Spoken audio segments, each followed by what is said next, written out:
बिस्मिल्लाहिर्रहमानिर्रहीम अस्सलाम वालेकुम डियर स्टूडेंट। आज हम डी कॉम पार्ट वन और डीबीए पार्ट वन की जो फाइनेंशियल अकाउंटिंग की बुक है गुल अमीर मलिक साहब की, इसका जो चैप्टर नंबर 7 है cash book and cash journal का, तो इसकी एक्सरसाइज नंबर 11 आज हम करने जा रहे हैं। तो पेज नंबर 151 यानी 151 पेज नंबर निकालें। पेज नंबर है 151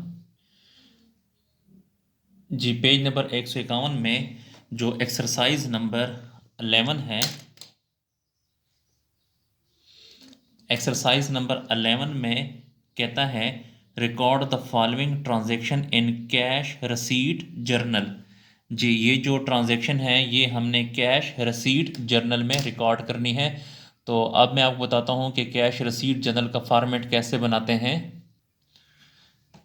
कैश रसीट का जर्नल सबसे पहले जो है डेट का कॉलम आएगा, और कैश रसीट जर्नल में यहाँ पे आप अकाउंट क्रेडिट भी लिख सकते हैं और डिस्क्रिप्शन भी लिख सकते हैं, लेकिन अकाउंट क्रेडिटेड यहाँ पे ज़्यादा बेहतर है। यहाँ पे रेफरेंस, यहाँ पे बैंक, डिस्काउंट, और ये जो डबल लाइन नज़र आ रही है ये डेबिट साइड होगा, और ये जो है ये क्रेडिट साइड है, यानी इस डबल लाइन से वो साइड जो है क्रेडिट साइड है। तो जो नेक्स्ट कॉलम है सेल का, यहाँ पे अकाउंट रिसीवेबल का कॉलम, यहाँ पे सन्ड्री अकाउंट्स या मिसलिनियस अकाउंट्स भी यहाँ पे लिख सकते हैं। तो क्वेश्चन की तरफ बढ़ते हैं। तो इसमें ट्रांजैक्शन नंबर 1, दिसंबर 1 को sold merchandise for cash 2500। Merchandise sale की है 2500 की। तो ये डेट का कॉलम है, यहाँ पे डेट लिखेंगे फर्स्ट डेट, और हमने सेल की है तो यहाँ पे लिखेंगे सेल हमने की है 2500 की। तो यहाँ पे ये बैंक का कॉलम है या इसे कैश का कॉलम भी कहते हैं, तो यहाँ पे लिखें 2500। और देखें यहाँ पे सेल लिखा हुआ है ना, तो सेल, अब इन कॉलम में देखें यहाँ पे सेल लिखा हुआ है तो यहाँ पर भी आपने 2500 लिखना है। 2500 जी, मैं दोबारा बता देता हूँ कि सेल की है 2500 की, तो डेट फर्स्ट को सेल की है 2500 की, तो यहाँ पे भी 2500 लिखना है। तो यहाँ पे सेल लिखा हुआ है तो सेल यहाँ पे देखना है ये लिखा हुआ है, तो यहाँ पर भी आपने 2500 लिखना है जी। उसके बाद नेक्स्ट ट्रांजैक्शन नंबर 4 में सोल्ड मर्चेंडाइज फॉर 3000 रुपीज़ की सेल की है 4 डेट को, तो यहाँ पे लिखें 4 डेट को दोबारा हमने सेल की है, तो यहाँ पे लिखें सेल हमने की है 3000 की, तो यहाँ पे लिखना है 3000। और इसी तरह यहाँ पे देखें ये सेल लिखा हुआ है, तो सेल यहाँ पर ढूंढे ये लिखा हुआ है, तो यहाँ पर भी आपने लिखना है 3000 जी। उसके बाद जो नेक्स्ट ट्रांजेक्शन है 8 डेट को Aslam paid the amount of invoice 3000। Aslam ने हमें पेमेंट की है 3000 लेस 3% डिस्काउंट, उसमें 3% डिस्काउंट है जी। दोबारा मैं एंट्री पढ़ देता हूँ। Aslam paid the amount of invoice ₹3000। Aslam ने हमें 3000 रुपया पे करना था, उसमें 3% डिस्काउंट निकाल के बाकी उसने हमें पेमेंट कर दी। तो पहले हम 3000 का डिस्काउंट निकालते हैं, तो ये 3000 का कितना परसेंट है, 3%, तो 3/100। ये 2 सिफर इसके साथ कट गए, 30 को 3 से मल्टीप्लाई करेंगे तो 90। इसका मतलब ये है कि 90 जो है डिस्काउंट है। तो दोबारा ट्रांजेक्शन पढ़ते हैं। Aslam paid the amount of invoice 3000। Aslam ने 3000 रुपये पे किए, उसमें 3% डिस्काउंट है, तो यहाँ पे 8 तारीख लिखें। ये पेमेंट की है असलम ने, तो यहाँ पे असलम का नाम आएगा असलम, और असलम भी लिख सकते हैं और इसके साथ अकाउंट रिसीवेबल भी लिख सकते हैं। और डिस्काउंट है 90 ये वाला, तो ये जो डिस्काउंट का कॉलम है यहाँ पे लिखेंगे 90। तो 3000 रुपये में से 90 रुपीज़ को माइनस करेंगे तो बाकी 2910 रुपये उसने हमें पेमेंट किए हैं। 2910 यानी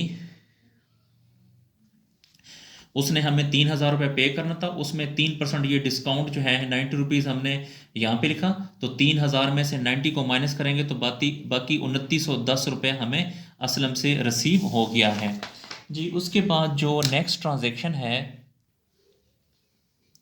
15 डेट को, received rent from the tenant, tenant से रेंट रिसीव हुआ है 1500, received rent from the tenant, tenant से रेंट रिसीव हुआ है 1500 जी। ट्रांजैक्शन में दोबारा पढ़ देता हूँ, received rent from the tenant 1500, rent हमने रिसीव किया है टेनेंट से 1500। तो यहाँ पे डेट लिखेंगे, डेट है 15, तो 15 डेट को रेंट हमने रिसीव किया है, यानी रेंट हमारे पास आया है 1500, तो यहाँ पे लिखें 1500। ये जो लफ्ज़ रेंट लिखा हुआ है देखें यहाँ पे कहीं नहीं है, तो जो इस और इस कॉलम में नहीं होगा उसको अपने मिसलिनियस में लिखना है, तो यहाँ पे लिखेंगे 1500। इसके अलावा डिफरेंट ये जो ऊपर वाली एंट्री थी ये वाली 2,910 हमें कैश मिला है और 90 डिस्काउंट, इन दोनों को प्लस करेंगे तो अकाउंट रिसीवेबल में यहाँ पे लिखेंगे। जब भी यहाँ पे नाम आएगा या अकाउंट रिसीवेबल तो इसको आपने इस कॉलम में भी लिखना है। उसके बाद ये रेंट की जो एंट्री है, हमने रेंट रिसीव किया है टेनेंट से, तो रेंट आया है, यहाँ पे रेंट लिखेंगे 1,500 रुपया रेंट आया है। तो देखें ये जो रेंट है यहाँ पे नहीं लिखा हुआ, तो जो चीज़ यहाँ पे नहीं लिखी होगी उसको आपने मिसलिनियस अकाउंट यानी सन्ड्री अकाउंट में लिखना है जी। उसके बाद जो नेक्स्ट ट्रांजेक्शन है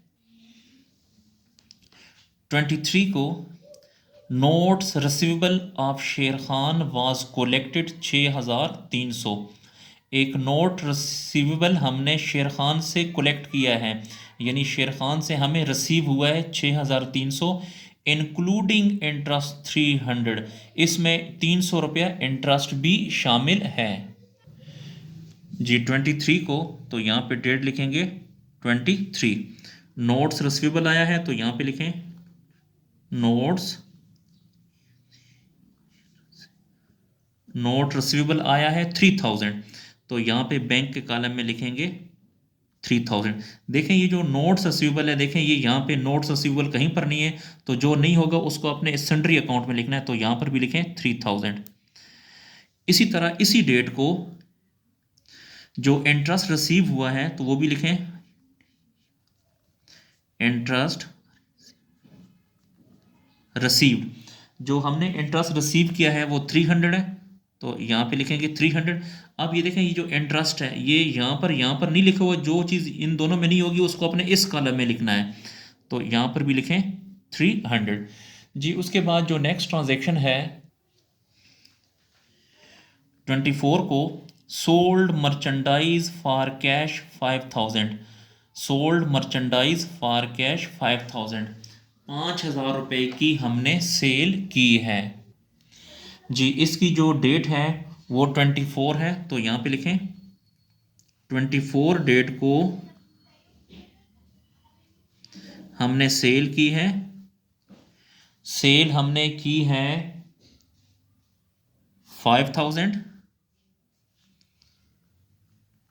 अब देखें ये लव सेल है, सेल को इन दोनों कॉलम में देखें ये लिखा हुआ, तो इसके सामने यहाँ पर भी लिखेंगे 5,000, सेल हमने की है 5,000 की जी। उसके बाद जो नेक्स्ट ट्रांजैक्शन है 25 को, तनवीर पेड 4,000, तनवीर ने हमें पे किया है 4,000, यानी तनवीर ने हमें दिया है 4,000, अलाउड हैम डिस्काउंट 70, और डिस्काउंट है 70 जी। जो डेट है वो 25 को, यहाँ पे लिखें 25 को तनवीर ने पेमेंट की है, तो यहाँ पे लिखें तनवीर, यानी तनवीर से हमें पैसे रिसीव हुए हैं, तो तनवीर जब भी यहाँ पे नाम आएगा तो उसके साथ आपने अकाउंट रिसीवेबल भी लिखना है। तो तनवीर ने हमें पेमेंट की है 4,000, यहाँ पे लिखेंगे 4,000, डिस्काउंट जो है वो 70 है। तो देखें जब भी यहाँ पे नाम या अकाउंट रिसीवेबल होगा तो इसको अपने इस कॉलम में लिखना है, तो इन दोनों को प्लस करेंगे तो ये आ जाएगा 4,070 जी। उसके बाद जो नेक्स्ट ट्रांजेक्शन है 27 को, sold furniture for cash 2,000, sold furniture for cash 2000, furniture हमने सेल किया है 2000 का। डेट है 27, तो यहाँ पे लिखेंगे 27। फर्नीचर सेल किया है तो यहाँ पे लिखें फर्नीचर हमने सेल किया है 2000 का, यानी 2000 का, तो यहाँ पे 2000 आएगा। अब ये जो फर्नीचर है इस कॉलम में देखे नहीं लिखा, तो जो इस कॉलम में नहीं होगा उसको आपने सन्ड्री अकाउंट यानी मिसलिनियस अकाउंट में यहाँ लिखना है, तो यहाँ पर भी लिखें 2000 जी। उसके बाद नेक्स्ट ट्रांजेक्शन है 29 को, collected from ABC company 6000, ABC company से 6000 रुपया वसूल किया है लेस 2% डिस्काउंट, जिसमें 2% डिस्काउंट भी शामिल है।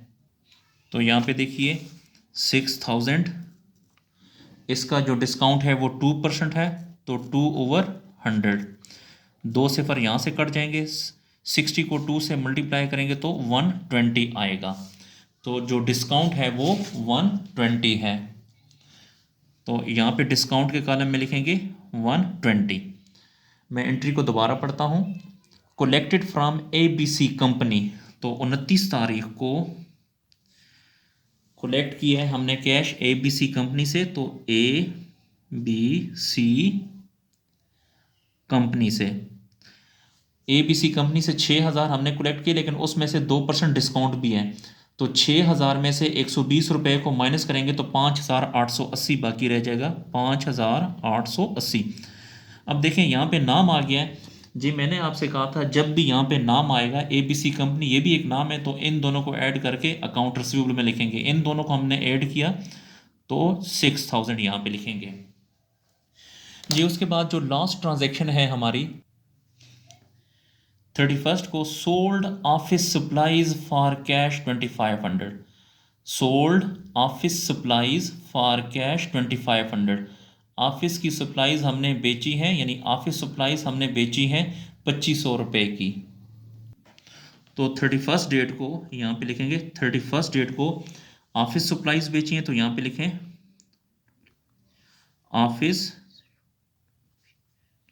सप्लाईज बेची हैं 2500 की, तो यहाँ पे लिखें 2500। ये जो ऑफिस सप्लाईज है ये देखें इन दोनों कॉलम में नहीं है, तो इसको भी यहाँ पे सन्ड्री अकाउंट में लिखेंगे, यहाँ पे 2500 जी। डियर स्टूडेंट, जो हमारी ट्रांजैक्शन है वो कंप्लीट हुई। अब उसके बाद आपने क्या करना है, ये जो 1500 प्लस 3000 प्लस 300 प्लस 2000 और प्लस 2500, यानी इस कॉलम को आप प्लस करेंगे तो इसको प्लस करने से आएगा 12300। इसी तरह अब आप दोबारा प्लस करें 3000 प्लस 4070 और प्लस 6000, तो इससे आ जाएगा 13070। इसी तरह अब इस कॉलम को प्लस करें 5000 प्लस 3000 प्लस 2500, इससे आ जाएगा 10500।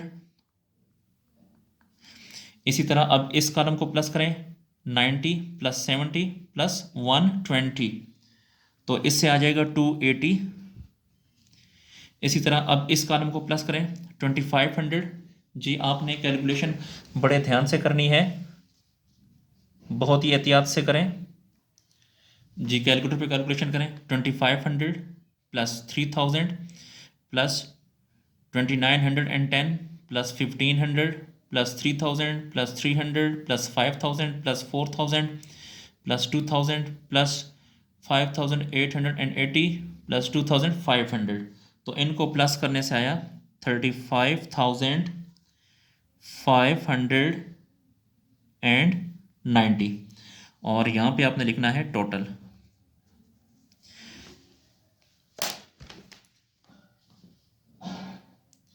जी डियर स्टूडेंट, हमारा जो क्वेश्चन है कंप्लीट हुआ। डियर स्टूडेंट, अगर आपको मेरी वीडियो पसंद आ रही हैं तो मेरे चैनल को लाजमी सब्सक्राइब करें और मेरी हौसला अफजाई के लिए लाइक भी करें। डियर स्टूडेंट, कोशिश करें कि इन वीडियोज़ को अपने दोस्तों के साथ भी शेयर करें ताकि उनको भी फ़ायदा हासिल हो सके। इसके अलावा डियर स्टूडेंट, अगर आपको जो DCOM पार्ट 1 की जो मैथ स्टेट है उसका अगर मुकम्मल सोल्यूशन चाहिए तो वो भी मैंने अपलोड किया हुआ है, तो आप प्ले लिस्ट में जाकर वहाँ से हासिल कर सकते हैं। अगर किसी पॉइंट की आपको समझ नहीं आ रही तो आप कमेंट सेक्शन में जाकर मुझसे पूछ सकते हैं। जी, अल्लाह हाफिज़।